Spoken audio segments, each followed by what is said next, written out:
नेहा सिंह राठौर का जेल में स्वागत होगा।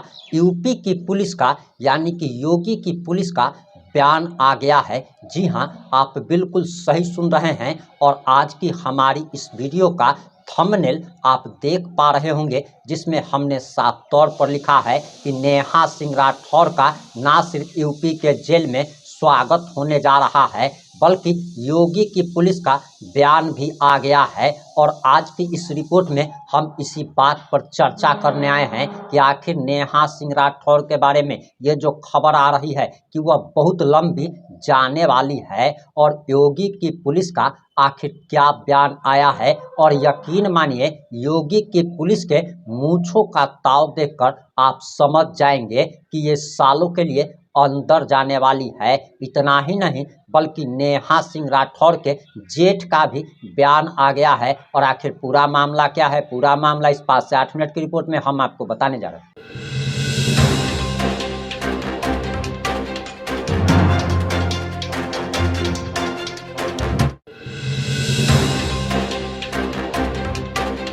नमस्कार, मैं प्रिंस कुमार सिंह और आप देख रहे हैं पॉजिटिव इंडिया। अगर अभी तक आपने चैनल को सब्सक्राइब नहीं किया है तो खबरों से अपडेट रहने के लिए कृपया चैनल को सब्सक्राइब कर लीजिए। और जितने भी लोग ऑलरेडी कर चुके हैं उन तमाम लोगों का सहृदय धन्यवाद। और वापस आते हैं हम अपनी खबर पर। और हमने आपको कल बताया था कि योगी की पुलिस अब नेहा सिंह राठौर को अंदर भेजने की पूरी तैयारी कर रही है। और आज की हमारी रिपोर्ट का थंबनेल भी है कि नेहा सिंह राठौर का जेल में स्वागत होने वाला है। यह जेल जाने वाली है और जेल जाते ही इसका स्वागत होगा।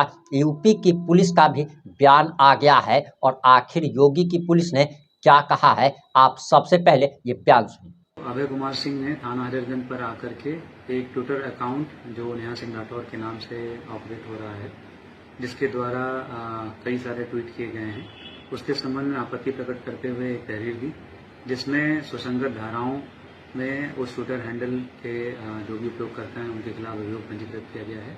उनका कहना है कि इस ट्विटर हैंडल के माध्यम से सामाजिक वैमनस्य बढ़ाने का प्रयास किया जा रहा है। ये विवेचना थाना प्रभारी हजरतगंज के द्वारा की जा रही है। शीघ्र ही इसमें जो भी दोष है उस आधार पर कार्रवाई की जाएगी। आपने योगी की पुलिस का भी बयान सुन लिया होगा और साफ तौर पर योगी के पुलिस के मूंछों का ताव देखकर ही आपको समझ में आ गया होगा कि जेल में इसका स्वागत अच्छे तरीके से होने वाला है। और किस किस तरीके से स्वागत जेल में होता है ये आप लोग अगर जानते हो तो कमेंट करके ज़रूर बताइएगा। वहीं आपको बताते चले कि नेहा सिंह, जो कि बांझ भी कही जाती है, इतना ही नहीं बल्कि ये भी कहा जाता है कि इसने हिंदू धर्म छोड़कर, सनातन धर्म छोड़ करके ईसाई धर्म अपना लिया है। आखिर इस सब की सच्चाई क्या है, जिससे आप सभी अवगत हैं कि यह कभी सिंदूर नहीं लगाती। शादी के इतने साल हो जाने के बावजूद भी एक पिल्लू तक को यह जन्म नहीं दे पाई है। और यह तो किन्नर है, छक्का है। और आखिर इसके जेठ ने भी इस पर बड़ा खुलासा कर दिया है और आगे हम आपको इसके जेठ का भी बयान सुनाने जा रहे हैं। लेकिन आपको बताते चले कि नेहा सिंह राठौर ने कहा है कि वह देशद्रोही नहीं है, बल्कि लोग उसे मोदी भक्त, उसे देशद्रोही साबित करने पर लगे हुए हैं। नेहा सिंह राठौर की फटी पड़ी है। अब आप ही लोग कमेंट करके बताइएगा कि नेहा सिंह राठौर आखिर देशद्रोही है अथवा नहीं है। हालांकि इसकी दोगलपनी की चर्चा तो चारों तरफ हो रही है कि आखिर ये कैसे पाकिस्तान की लाडली हो जाती है और इसकी दोगलपनी से आप सभी वाकिफ हैं। अब आगे हम आपको इसके जेठ का बयान सुनाने जा रहे हैं, जरा आप ये बयान सुनिए। दर्ज कराने की सोची और मैं एफआईआर दर्ज कराने गया तो मैं बिल्कुल अकेले गया। ये मेरे अपने मन की उपज थी, मेरा अपना दर्द था।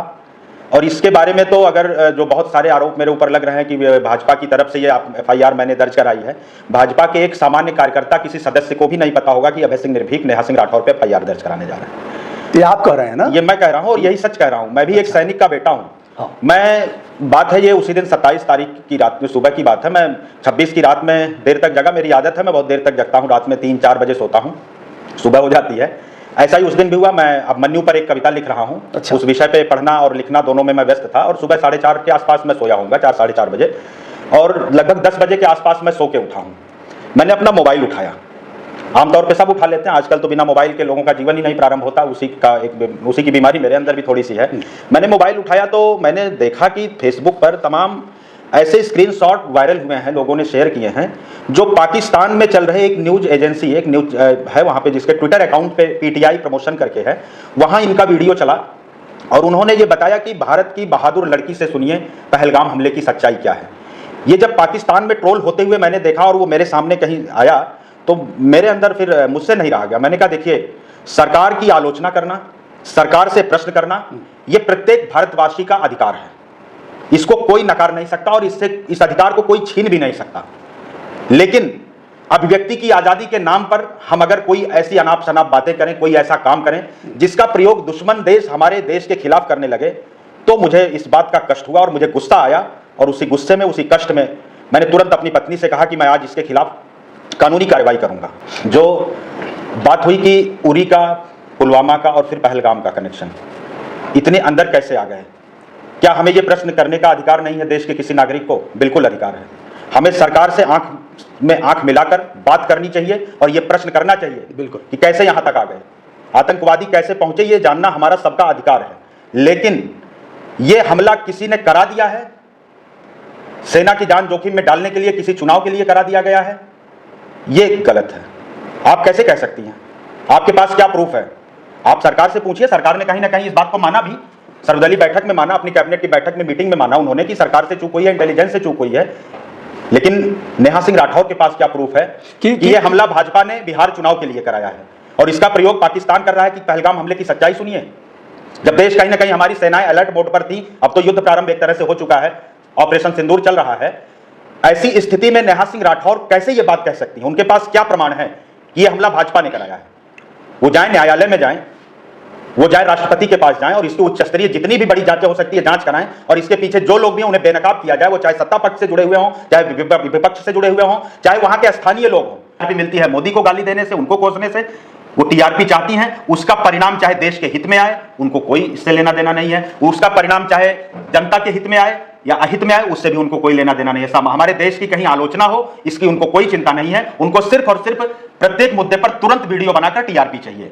और टीआरपी के खेल से अगर देश की अस्मिता पर कोई खेलेगा, तो मैंने कहा कि मैं एक फौजी का बेटा हूं, सेना की आंगन में मैंने आंख खोली है, मैं तो लड़ूंगा, मैं तो बात उठाऊंगा। समझौते की सिफारिश भी आई, निर्भीक को धमकी बिल्कुल आई, निर्भीक को, लेकिन निर्भीक ही रहा। उनके ड्राइंग रूम में बैठकर एक सज्जन ने हमारे एक कवि मित्र को फोन किया। उन कवि मित्र ने, बहुत सीनियर कवि हैं, उन्होंने हमारे लखनऊ के एक मित्र को फोन किया कि तुम्हारे बहुत निकटतम हैं और ये मामला खत्म कराओ यार, कहाँ ये सब उलझ रहे हैं, दोनों राजपूत हैं, यहाँ तक बात आई और एक ही जिले से हैं, आपस में जाएं, बैठे, एक चाय पिए, फोटो खींचें किसी रेस्टोरेंट में और डाल दें और ये सब मामला खत्म करें।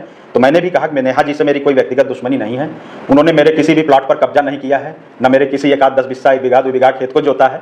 मेरी लड़ाई देश की अस्मिता पर जो थोड़ी सी आंच उन्होंने दी है, थोड़ी नहीं बल्कि बड़ी आंच दी है, उसके खिलाफ है। मैं नेहा जी से निवेदन करता हूं कि मेरा भी एक प्रस्ताव वो स्वीकार कर लें। क्या मेरा प्रस्ताव उन तक मैंने जो पहुंचा वो ये था कि नेहा जी अपने सभी सोशल मीडिया हैंडल पर एक वीडियो बना के डाल दें कि आज के बाद मैं कोई ऐसा कंटेंट नहीं बनाऊंगी जो दुश्मन देश हमारे देश की अस्मिता के खिलाफ कहीं प्रयोग कर सके। सेना का जो शौर्य उन्होंने कहीं ना कहीं गिराने का एक प्रयास किया, वो बोलती है कि ये मोदी सरकार सेना को इसके साथ युद्ध में झोंकना चाहती है, हजारों सैनिकों को मारना चाहती है। पूरा देश जानता है किस शैली में वो सरकार से प्रश्न करते हैं। राहुल गांधी और ओवैसी से बड़ी ये विपक्ष हो गई है क्या?